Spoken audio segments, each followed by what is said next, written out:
Bonjour et bienvenue sur kezako.com. Dans cette nouvelle vidéo sur les espaces vectoriels normés, nous allons aborder une notion qui repose sur la notion de norme, une notion très intéressante dans le chapitre de topologie, car elle est en fait une analogie avec ce qui se passe dans R, c'est-à-dire nous avons des segments ou des intervalles dans R.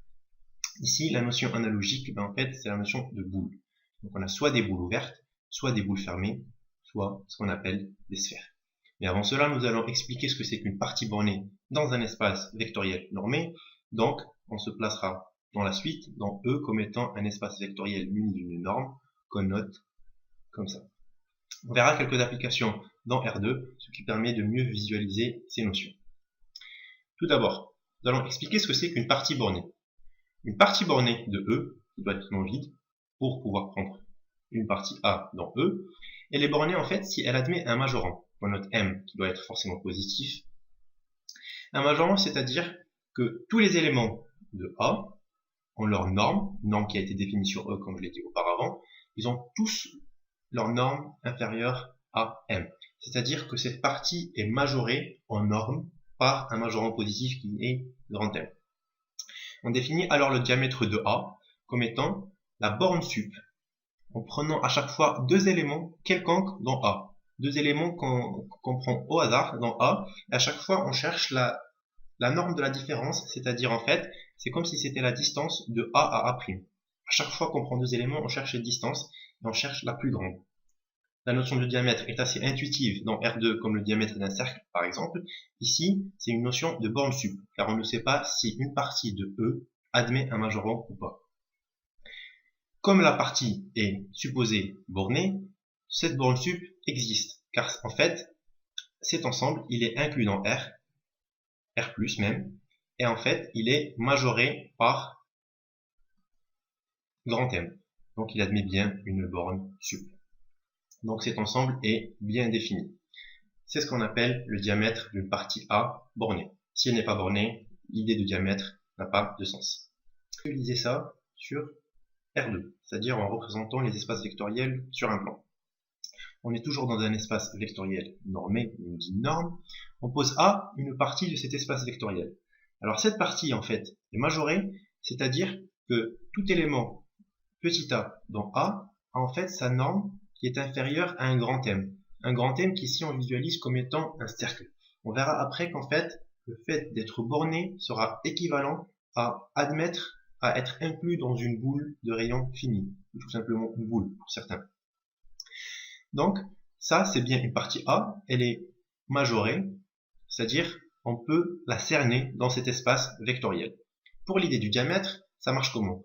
En fait, on prend à chaque fois deux points, A et A' dans A, et on calcule, si vous voulez, dans R2, la distance entre les deux, et à chaque fois, on prend deux points aussi éloignés qu'on peut, puis deux points aussi éloignés qu'on peut, et on calcule ces distances. Et on répertorie toutes ces distances possibles dans un ensemble, l'ensemble que j'ai défini juste là auparavant. Et après, comme cet ensemble il est dans R et il est majoré par M, il admet une borne sup, et cette borne sup, c'est ce qu'on appelle le diamètre de A. C'est-à-dire, je rappelle, la borne sup de toutes les distances de A à A', quand A et A' parcourent A au carré. Cette notion de boule, en fait, c'est ce qu'on va expliquer juste après. Qu'est-ce que c'est qu'une boule?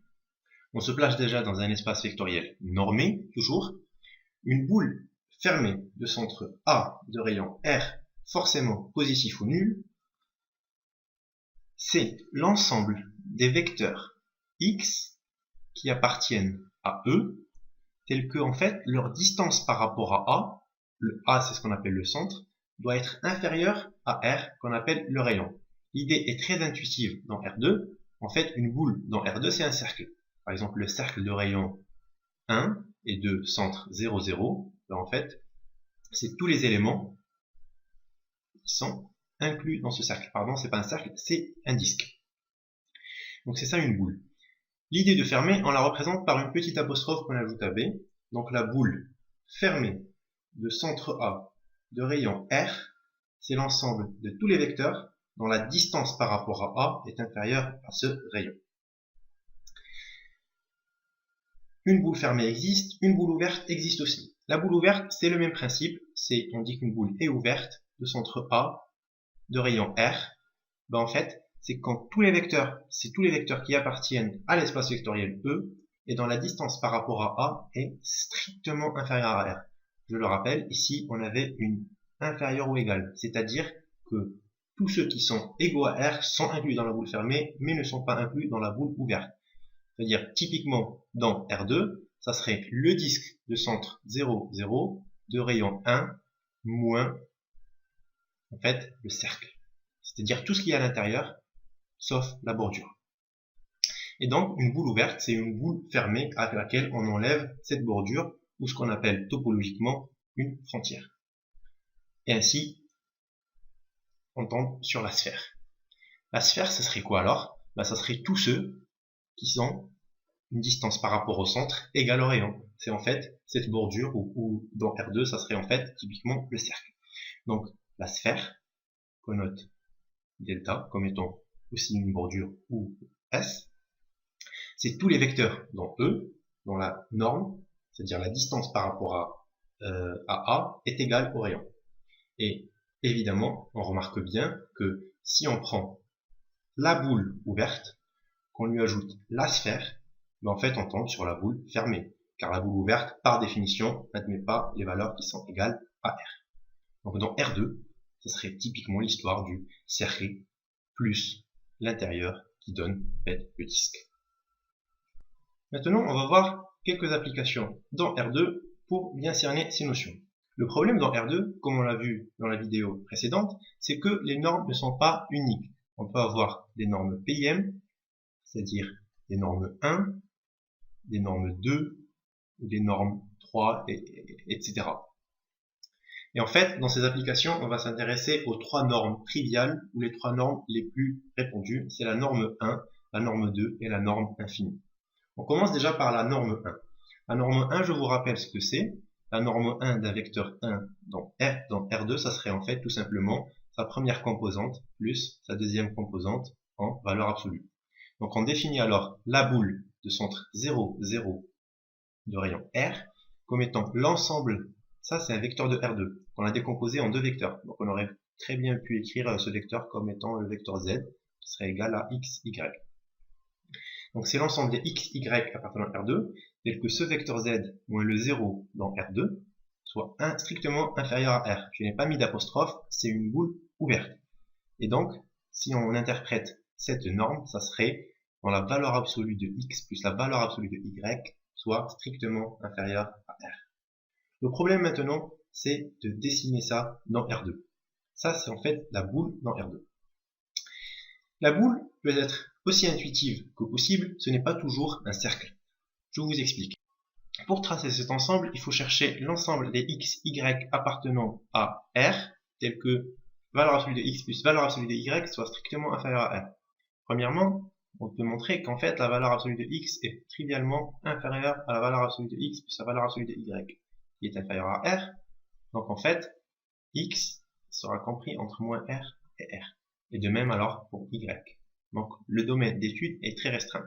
On se place alors dans juste le cas où x est supérieur à 0 et y supérieur à 0. Le reste, je vous laisse le soin de le démontrer. Alors, si x et y sont supérieurs à 0, en fait, l'égalité devient x plus y strictement inférieur à R. Et ça, c'est une inéquation qu'on peut facilement tracer sur R2.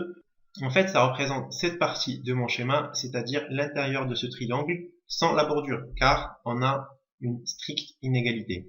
Je vous laisse le soin de montrer que le reste des cas, on a 4 cas selon le signe de chacun, 2 fois 2, 4, que le reste des cas donne en fait un losange à la fin, et je tiens à préciser qu'en fait, il faut absolument enlever la bordure. Il faut absolument enlever la bordure car nous sommes dans une boule ouverte, c'est-à-dire que le cas où valeur absolue de x plus valeur absolue de y égale à R n'est pas inclus dans notre calcul.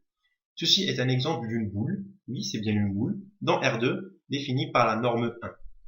On se place alors dans un autre cas, le cas d'une norme 2. Brièvement, ce que c'est que la norme 2 qu'on a vu dans la vidéo précédente, la norme 2 d'un vecteur x, en fait c'est la racine de la somme de ses coordonnées au carré. Donc la boule ouverte, j'ai pas d'apostrophe, du centre 0, 0 et de rayon R, c'est en fait l'ensemble des x, y appartenant à R2, ça c'est-à-dire un seul vecteur dans R2, tel que la norme de x, y, moins 0, 0, norme 2, soit strictement inférieure à R. Et ça, si je veux l'écrire simplement et proprement, ça sera en fait l'ensemble des x, y appartenant à R2, tel que la norme 2, ça sera quoi? En fait, ça sera x au carré plus y au carré en racine inférieure à R. Donc si je fais passer la racine, ça sera inférieur à R au carré. Et typiquement, c'est l'équation d'un cercle. S'il y avait égalité, puisqu'on a une inégalité stricte, en fait, c'est le disque à l'intérieur du cercle, sans compter la bordure. Ceci est assez immédiat. Donc en fait, ça sera l'équation d'un disque en prenant exactement ce qu'il y a à l'intérieur et ne pas oublier d'enlever la bordure, ou la sphère, ou le cercle, parce qu'on est dans R2. Car une sphère dans R2, c'est un cercle, et une sphère dans R3, ben, c'est ce qu'on appelle communément une sphère. Ceci est bien une boule, la boule définie pour la norme 2.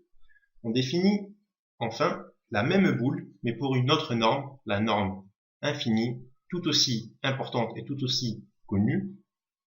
On définit la norme infinie d'un vecteur, je l'ai dit, comme en fait le maximum de toutes ses coordonnées. Ici, i, ben, il peut être égal soit à 1, soit à 2, parce qu'on est dans R2.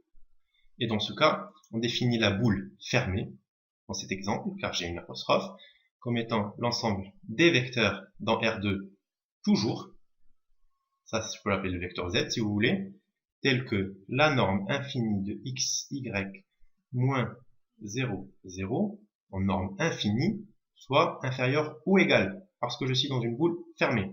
Et donc, cette norme infinie, ça veut dire quoi? On est en fait le max de x et de y, en valeur absolue bien sûr. Et il faut que le max soit inférieur à R. Et je vous laisse montrer proprement, et c'est très facile, qu'en fait cette boule, c'est en fait le produit de ces deux vecteurs. Et en fait, je fais une erreur, c'est censé être la boule fermée, car j'ai bien une apostrophe. Donc en fait, c'est un carré sur. Ça donnera, alors comme je dis, un beau carré. Ici, ça sera R, puis moins R, puis donc là, ça sera R, R, moins R, moins R. Et ça sera tout ce qu'il y a à l'intérieur. Et c'est bien une boule sur R2, même si c'est contre-intuitif. Car la norme n'a pas été définie comme la norme 2, mais la norme infinie. Ces histoires de boules sont très très intéressantes. Tout est basé sur les boules en topologie. Si vous avez des questions ou des remarques, je suis toujours joignable sur l'adresse mail omar@kezako.com. Merci et bonne journée.